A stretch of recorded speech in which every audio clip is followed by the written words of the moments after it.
జయ జయ మహాదేవి శ్రీమన్మహాలక్ష్మి క్షీరసముద్రరాజపుత్రి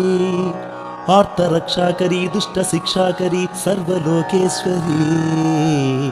లోకైక దారిద్ర్య దోషాంతకారి శ్రీరంగధామేశ్వరీ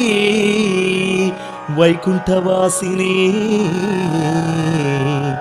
మా పుణ్యవశమునన్ ఇలను వైశాఖపురమందు కొలువున్న మా తల్లి శ్రీ కనక మహాలక్ష్మి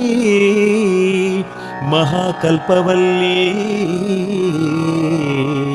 సదానందదాత్రి సుసౌభాగ్యదాత్రి సువాంఛాప్రదాత్రి సురానంద సంధాత్రి లావణ్యగాత్రి సుగాత్రి మహాదేవి నీ దివ్య ప్రభావంబు వర్ణింపగా ఆదిశేషుండు బ్రహ్మాదులు చాలరజ్ఞానినవు నేను వర్ణింప శక్తుండ కాలే.